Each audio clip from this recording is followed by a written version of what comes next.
Maaf ganggu pakcik Maaf ganggu. Tak apa kami duduk ni, tak apa pakcik. Duduk luar aja. Setkan dengan anak-anak dan nama dan nak cari nombor udah tak reti. Ya. Tak adalah. Tak ada rumah. telefonnya. Kau tadi bagi lagi. Tak ada, dia kata pakcik biar macam ni yang Masalahnya sekarang tak ada telefon dah kat balai. Okey, makcik minta anaknya berhubung dengan ayah dia bercakap kat sini. Panggil anak makcik lah. Tak apa dek macam ni. Adik cuba berhubung dengan ibu. Sama ayah. Dengan ayah. Biar saya bercakap je. Dek, saya tak nak bulan Ramadan pakcik. Ni. Saya bulan Ramadan, saya tak nak cakap benda-benda yang bukan-bukan. Saya datang sebab sebabnya orang Islam sama Islam bulan Ramadan. Tahu kan benda yang berlaku ni adalah masalah tentang penipuan, tentang tawaran pelaburan yang tak ada perniagaan, tak ada apa. Jadi saya tak nak kasar-kasar. Saya minta mohon kerjasama sebelum saya pergi benda ni lebih jauh. Saya ambil tindakan dari sudut undang-undang. Siapa yang terlibat, kita beri tekanan supaya ditangkap dan sebagainya. Sebab tu kita datang nak bincang. Dek, tolong hormat sikitlah. Awak telefon ibu awak. Saya mohon. Dek, saya mohon. Telefon ibu awak. Saya nak bercakap dengan ibu awak. Nak tanya dia kat mana. Tolong hormat sikit. Saya suruh call, bukan saya suruh WhatsApp. Nak pastikan tu ada ke tak ada dalam rumah kan. Jadi saya minta izin seorang. Tadi maknya suruh. Cuba cek. Tapi record lah satu video. Okey. Pakcik benarkan pakcik? Pakcik benarkan benar. Go. Ikut.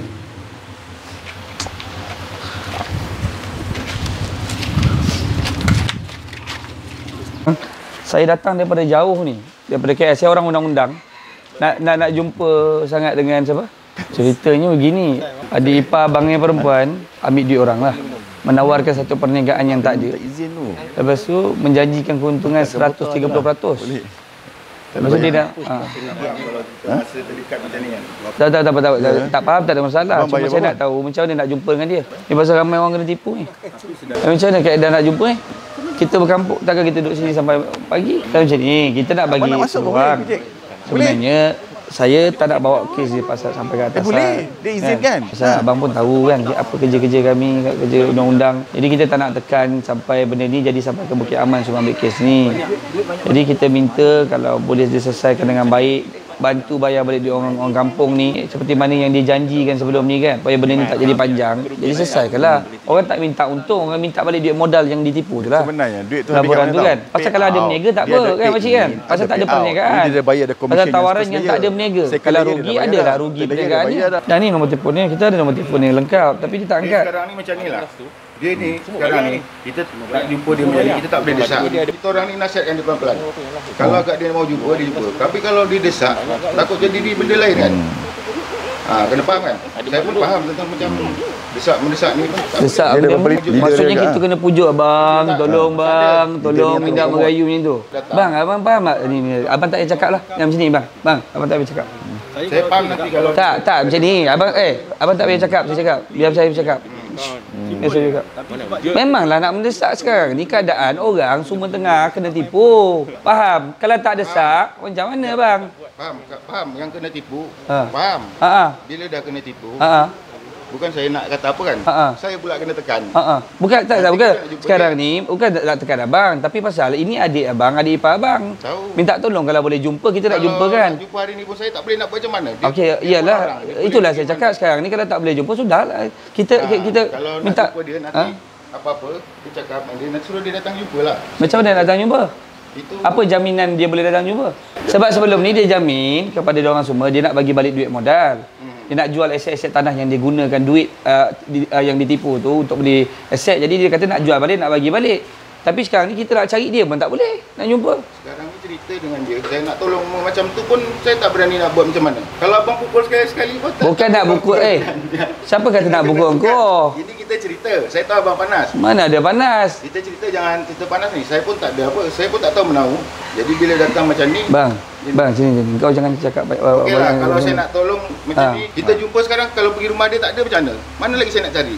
Okey, sekarang ni abang tahu dia kat mana? Abang takkan ada ipar abang tahu kerja. Kerja kat mana tak tahu? Saya pun tak tahu. Okey, dia kerja dia, saya kerja dia. Saya tak pernah ni. Abang duduk satu rumah kan? Ni satu rumah macam ni lah. Duduk satu rumah, tak tahu dia pergi kerja mana? masa ni satu rumah. Sebelum ni tak ada satu rumah. Sebelum ni kita pun tak tahu apa kan. Jadi bila waktu satu rumah ditekankan tanya saya di mana dia pergi. Saya macam mana sedih. Sedangkan dia ada rumah tangga dia. Tanggungjawab dia, takkan saya nak campur kan? Ya bang. Tu saya minta maaf. Okey, kepada suami dia lah. Tapi bila saya ditekan macam ni, saya cakap saya tak ada marah. Saya terkejut. Kenapa bila macam ni pula? Tak, bukan bang. Tapi abang tak tahu maklumat. Bang, bukan. Tak, bang. Saya rasa saya tahu dia duduk pada 5. bukan macam ni. Saya rasa abang tahu cerita apa yang berlaku kami datang. Sebab apa ni saya tak tahu cerita tentang ni. Tahu pun dengan lebih kurang. Tentang cerita sebenar tu kita tak tahu. Yang masa dia di balai dia apa? Tak, yang dia collect duit tu tahulah. Yang dia collect buat forex ni. Dengar macam main saham. Saya pun tak ada dindah lah main saham tu kan. Saya pun tak ada main, tak ada apa. Saya pun tak ada main, tak ada apa. Bayangkan. Kenapa saya nak ditekan yang tu? tak, sekarang ni kita tak tekan kan? Tak, kita nak minta saya nak minta tolong dengan abang, bukan nak tekan lah. Ni, Pakcik tolong fahami, saya minta maaf ya. Pakcik tengok ni ramai kesian orang. Masalahnya orang-orang ni bukannya orang yang dah ambil keuntungan tau. Dia memang terima duit, dia bagi modal, dia adalah orang yang terakhir. Dah, langsung tak dapat balik duit. Faham tak? Dia kesian kat dia orang. Tawaran dia tu lah katanya ada perniagaan semua, tapi perniagaannya tak ada. Saya pun tak tahu cerita tu kan. Memang saya pun tak faham saya nak cakap apa. Tanya pun saya bodoh, saya tak tahu apa. Mana anak yang cakap apa ni? Itu intronya. Anak dia mesti tahu sebab dia tahu dia yang gerakkan grup tu. Tapi kamu tahulah pasal dia collect duit ni, tahu lah. Saya jalankan kerja saya je. Kerja kamu apa? Ini je lah kerja tu. Apa yang awak tahu? Ini je lah. Intro cakap dah. Apa kerja awak? Cakap tu surat intro plan. On the plan. Itu je lah kerja saya. Plan tu okey. Adik tahu kan tawaran perniagaan tu, duit tu tak masuk kepada perniagaan kan? Adik jalankan perniagaan tak? Aktiviti perniagaan. Dia macam ni, saya bagi duit 100,000. Awak tawarkan pada saya buat perusahaan, niaga kedai makan atau buat perniagaan apa-apa. Awak tahu yang awak terima tu ada tak melakukan perniagaan? Ada perniagaan? Tak ada perniagaan kan?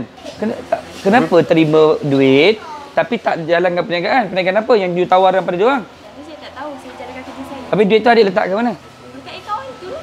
Akaun mana? Akaun mak saya tu lah. Maksud, duit tu masih ada dalam akaun? Nanti dengan blok. Dengan blok dengan siapa? Saya tak tahu. Nanti saya tak tahu.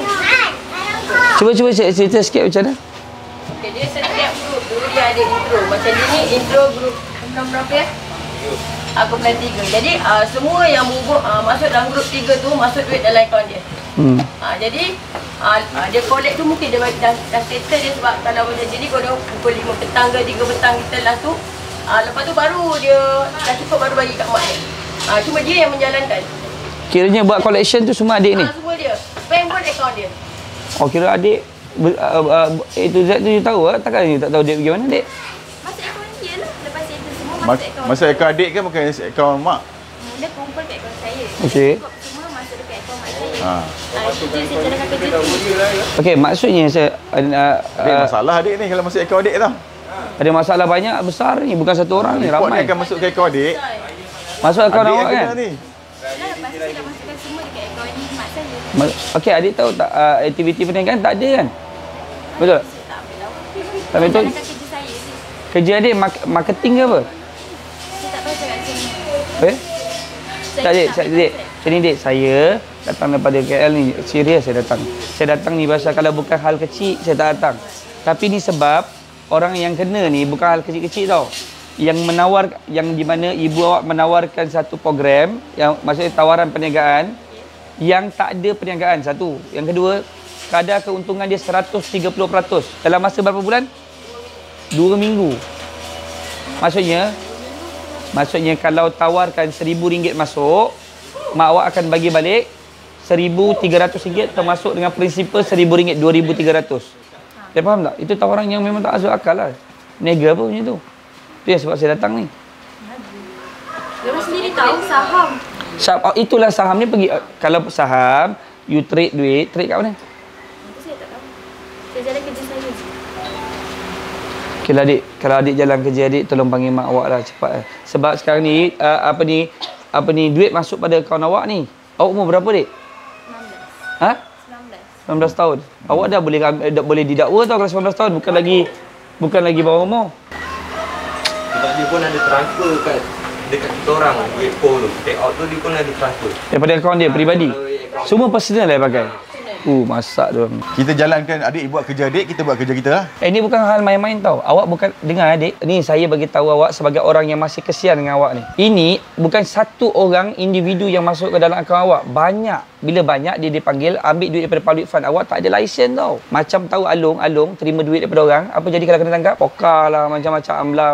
Ni macam ni. Selagi satu yang akan menjadi perhatian agensi penguatkuasaan, tahu apa? Tawaran yang tidak ada perniagaan langsung. Ini memang akan jadi special case. Ini bukan main-main ni. Saya orang undang-undang cakap ni. Datuk Isham ni boleh cek nama kami ni. Tekan sekarang ni, adik tekan Google. Bukan cek suruh nak tahu kita ni siapa, bukan orang popular, tapi nak bagi tahu kita ni orang undang-undang yang bercakap ni. Adik, macam mana adik? Macam mana adik? Nak bincang ke tak nak bincang? Senang je adik. Ke kalau kami dah pergi, kira dah habis cerita lah. Habis cerita. Saya memang tak nak datang lagi lah. Dan salahkan saya.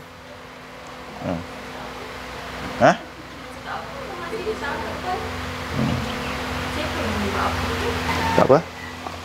Itu je lah. Okay, Makcik. Terima kasih banyak. Ingat saya dah pernah datang sini, saya dah pernah minta tolong untuk bincang. Jangan kata saya tak datang. Terima kasih banyak Makcik. Selamat menyambut Ramadan Al-Mubarak. Sungai Panjang Sahabat Berendam. Kita datang hari ni kerana nak bertemu dan berunding dengan salah satu pihak yang menjalankan satu tawaran pelaburan yang tidak wujud. Berkonsepkan forex. Dia telah didakwa memperdaya sebahagian daripada beberapa orang. 42 orang, termasuklah kawan-kawan kampung dia, bekas majikan dia. Ya, 42 orang yang datang mengadu dengan kita lah. Jadi kita datang berunding, tetapi malangnya tidak ada kerjasama dalam perundingan ni. Dia tidak muncul. Malahan dia tinggal anak-anak dan keluarga dia di sini tanpa kehadiran dia. Dan kita cuba menghubungi dia, nyata dia tidak mahu bertemu dan dia tidak bertanggungjawab lah dalam nak menyelesaikan masalah perundingan pemulangan wang ni. Jadi apa yang kita boleh lakukan dari sudut undang adalah yang pertama, kes laporan polis telah dibuat. Cuma mungkin pihak polis bagi ruang untuk berunding. Sekiranya ada penyelesaian, maka mungkin tidak ada pertuduhan berlaku. Malangnya bila tidak ada penyelesaian di luar daripada mahkamah, maka mungkin kita daripada pihak kita akan terus mendesak kepada pihak bertanggungjawab seperti PDRM dan juga Jabatan Peguam Negara untuk melihat kes ni, siasat kes ni. Sekiranya bukti-bukti didapati lengkap dan jelas dan wujud elemen-elemen penipuan, maka mungkin kita akan gesa kepada pihak seperti Jabatan Peguam Negara, DPP Timbalan Pandawaraya untuk tuduh kes ni di bawah jenayah komersial tipu. Kerana jumlah kerugian tu terlalu banyak dan bukan saja banyak, melibatkan orang ramai, yang melibatkan orang awam yang terpedaya dengan pelaburan-pelaburan dengan janji-janji yang tidak pernah wujud langsung. Tidak ada sebarang pelaburan dibuat, dia hanya rolling dengan tujuan untuk memperdaya individu ini. Dan kebanyakan daripada mereka ni merupakan orang biasa yang memerlukan wang ni. Tambahan pula dekat-dekat nak raya ni, jadi orang perlukan duit. Tapi bila duit tu telah dia hangus dan dia tidak mahu berunding, maka kita tidak akan biarkan benda ni berdiam diri dan kita akan ambil tindakan yang sewajarnya lah mengikut undang-undang. Bismillahirrahmanirrahim. Assalamualaikum warahmatullahi wabarakatuh. Alhamdulillah hari ini kita sampai ke kampung di Sabak Bernam ni. Setelah aduan yang kita terima daripada 40 pengadu kita, 42 orang pengadu kita yang ditipu hampir 400,000. Jadi kita datang ni tujuan adalah nak buat perbincangan ataupun nak berbincang dengan pihak yang telah menawarkan satu perniagaan yang tak wujud. Yang saya lihat satulah tawaran yang tak masuk akal lah. Bagaimana macam kita sendiri pun sebagai orang yang berniaga kecil ni, nak pinjam duit dengan bank pun sikit punya susah. Buat pinjaman pelbagai kertas kerja yang perlu dilakukan untuk dapatkan pinjaman. Dan perniagaan itu yang kita nak meniagakan itu, ada perniagaan yang sah pun susah nak dapat pinjaman. Tapi bagaimana seorang individu ataupun pihak ataupun syarikat yang berani menawarkan satu perniagaan yang tak wujud langsung. Dan saya tak tahulah, kita datang hari ini nak berunding. Sebenarnya kita tak nak berkasar dan tidak mahu bercakap melampaui batas sebagainya. Lagi-lagi yang melibatkan orang Melayu beragama Islam. Tapi kadang-kadang kita jadi tak faham macam mana orang boleh mengambil duit daripada orang ramai. Maksudnya ambil daripada public fund tau. ambil duit daripada orang lain, dan di mana duit itu didagangkan konon-kononnya dengan janji keuntungannya sebanyak 130%. Saya ada tengok plan platform tu 130%. Maksudnya kalau bagi RM1,000 dapat RM1,300 keuntungan. Maksudnya dapat balik RM1,000 principal dan RM1,300 adalah keuntungan. Maksudnya dapat RM2,300. Selebihnya seterusnya lah. Maksudnya kalau RM400,000 dapat balik 130%, lebih kurang RM560,000 keuntungan. Bermaksud dapat RM400,000 principal campur RM560,000 keuntungan.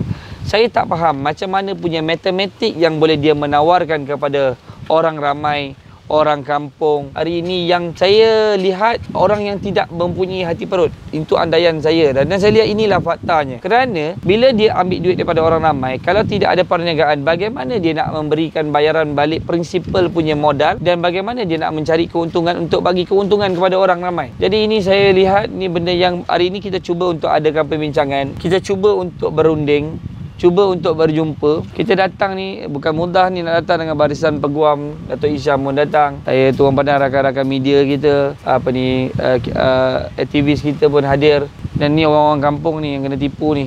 Kita masih lagi beri peluang kepada mereka yang kita difahamkan mereka mempunyai aset-aset, mempunyai bendang, apa lagi aset yang dia ada?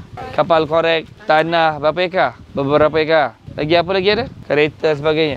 Kita masih lagi bagi peluang kepada emas berapa ratus ribu. Mana dapat maklumat emas 100,000? Okay, dia ada beli emas RM100,000, nilaian RM100,000.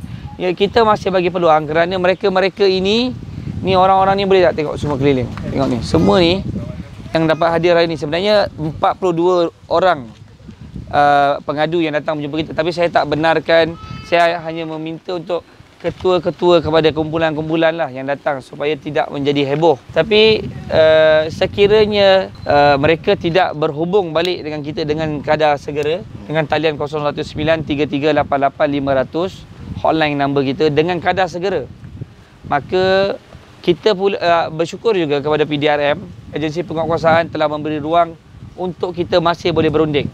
Tapi sekiranya hari ini tidak ada rundingan dibuat dan kita memberi masa tempoh jangka masa dalam beberapa hari untuk berhubung dengan kita, datang ke pejabat kita dengan segera, kita masih memberi peluang kepada mereka untuk kita restructure ataupun bagaimana kita restructure untuk bayaran balik modal-modal yang telah diambil, yang telah ditipu oleh mangsa-mangsa ini. Tapi sekiranya tidak berlaku rundingan itu, penyesuaian itu, kita akan pergi lebih jauh dan kita akan pergi membuat penekanan kepada agensi penguatkuasaan PDRM untuk mengambil tindakan. Dan kita juga seperti mana yang disebut oleh sahabat ataupun kekanda saya Datuk Isham, pengurusi Biro Undang-Undang kita juga akan membuat penekanan dari sudut Jabatan Peguam Negara untuk mengambil tindakan ini dalam 420, Seksyen 420 ataupun bagaimana AMLA dan sebagainya, pengumpalan wang haram kerana mengambil duit daripada orang ramai. Jadi kita insya-Allah kita akan cuba. Apa-apa pun kita terima kasih kepada rakan media. InsyaAllah kita masih beri peluang kepada mereka berhubung dengan kita dengan talian 019-3388-500 dengan kadar segera. Kita bagi tempoh sebelum kita mengambil tindakan selanjutnya kepada penekanan kepada undang-undang dari sudut agensi penguatkuasaan dan juga Jabatan Peguam Negara. Itu saja. Assalamualaikum warahmatullahi wabarakatuh.